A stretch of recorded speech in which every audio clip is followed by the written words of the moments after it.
Hi hello ನಮಸ್ಕಾರ. ಇದು Manju's kitchen. ಇವತ್ತಿನ ಸ್ಪೆಷಲ್ ರೊಟ್ಟಿ. ಲೈಕ್ ಮಾಡಿ, ಸಬ್ಸ್ಕ್ರೈಬ್ ಮಾಡಿ, ಶೇರ್ ಮಾಡಿ. ಅದಕ್ಕೆ ಬೇಕಾಗಿರೋ ವಸ್ತುಗಳು: ಕ್ಯಾರೆಟ್, ಈರುಳ್ಳಿ, ನವಿಲುಕೋಸು, ಮೆಣಸಿನ್ಕಾಯಿ, 1 ಕಪ್ ಗೋಧಿ ಹಿಟ್ಟು, 1 ಕಪ್ ಜೋಳದ ಹಿಟ್ಟು, ಅರ್ಧ ಕಪ್ಪು ರಾಗಿ ಹಿಟ್ಟು. ಇದಕ್ಕೆಲ್ಲ ತರಕಾರಿ ಮಿಕ್ಸ್ ಮಾಡ್ಕೊಳ್ಳೋಣ. ರುಚಿಗೆ ತಕ್ಕಷ್ಟು ಉಪ್ಪುನ ಕಲಿಸ್ಕೋಬೇಕು. ಎಷ್ಟು ಬೇಕು ಅಷ್ಟು ನೀರು ಹಾಕೊಂಡು ಕಲಸಿ. ಈ ಥರ ಮೆತ್ತಗೆ ಕಲಿಸ್ಕೊಂಡು ಇಟ್ಕೊಳ್ಳಿ. ಪೆಪ್ಪರ್ಗೆ ಆಯಿಲ್ ಹಾಕೊಂಡು ರೊಟ್ಟಿ ತಡ್ಕೊಳ್ಳಿ.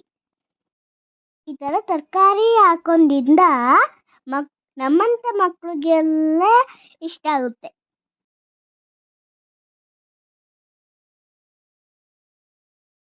ಒಲೆ ಮೇಲೆ ಹಾಕೊಂಡು ಬೇಯಿಸಿ. ಸ್ವಲ್ಪ ಆಯಿಲ್ ಹಾಕೊಳ್ಳೋಣ. ಅದನ್ನ ಎಲ್ಲ ಕಡೆ ಸ್ಪ್ರೆಡ್ ಮಾಡ್ಕೊಳ್ಳಿ. ಬ್ರೌನ್ ಕಲರ್ ಬರೋವರೆಗೂ ರೋಸ್ಟ್ ಮಾಡ್ಕೊಳ್ಳೋಣ. ರೊಟ್ಟಿ ರೆಡಿ. ನಾನಂತೂ ತಿಂತೀನಪ್ಪ. ಬಾಯ್.